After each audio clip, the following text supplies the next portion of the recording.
নমস্কার বন্ধুরা, আমাদের চ্যানেলে আপনাদেরকে স্বাগত জানাই। আজকে আমরা তৈরি করব ড্রাগন ফ্রুটের রসগোল্লা। চলুন দেখা যাক। প্রথমে একটা প্যানে আমরা পরিমাণ মতো দুধ নিয়ে নিলাম, যেই দুধটা দিয়ে আমরা ছানা তৈরি করব। প্রথমে দুধটাকে একটু ভালোভাবে ফুটিয়ে নিলাম। ফুটিয়ে নেওয়ার পর গ্যাসটা বন্ধ করে ঠান্ডা করার পরে, একটু সামান্য ঠান্ডা করার পরে এর মধ্যে আমরা লেবুর রস দিয়ে দিলাম। আপনারা চাইলে এটাতে ভিনিগারও ইউজ করতে পারেন। এরপর এটা থেকে দেখুন আমাদের কি সুন্দরভাবে ছানাটা কেটে যাচ্ছে।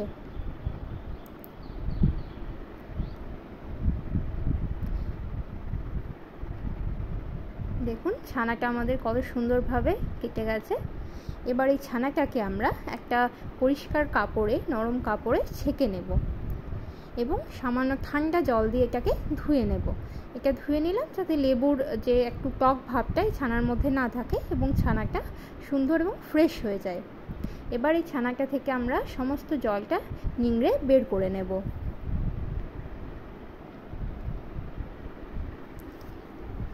এরপরে আমরা ড্রাগন ফ্রুটটাকে ভালোভাবে কেটে নেব এবং মিক্সার গ্রাইন্ডারে মিক্স করে একটা পেস্ট বানিয়ে নেব বা এটাকে স্ম্যাশ করে নেব। আপনারা এটা চামচে বা হাতেও করতে পারেন, কারণ এটা খুব নরম ফল।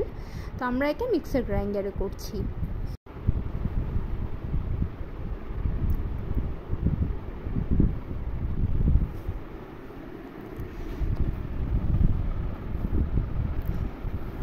এরপরে ছানাটাকে আমরা ভালোভাবে হাত দিয়ে স্ম্যাশ করে নেব।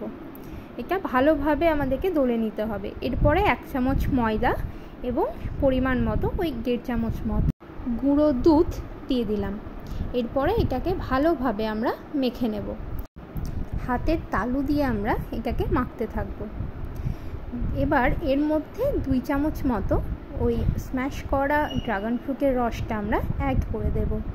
এরপরে ভালোভাবে মেখে নিয়ে আমরা ছোট্ট ছোট্ট করে রসগোল্লার আকারে গোল গোল পাকিয়ে নেব। দেখুন গোল গোল করে বানিয়ে নিলাম ছানাটাকে। কত সুন্দর দেখাচ্ছে এটা কালারটাও খুব সুন্দর এসেছে। এরপরে আমরা এবার রসটা বানাবো। রসটা বানানোর জন্য আমরা একটু পরিমাণ মতো জল নিয়ে নেব, অ্যাড করে নেব। এরপরে জলে আমরা চিনিটাকে দিয়ে দেব।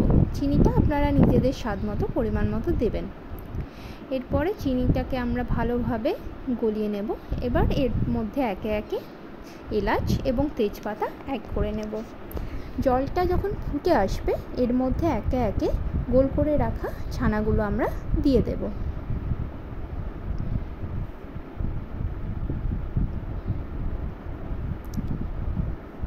দেখুন ছানাগুলো আমাদের দেওয়া হয়ে গেছে।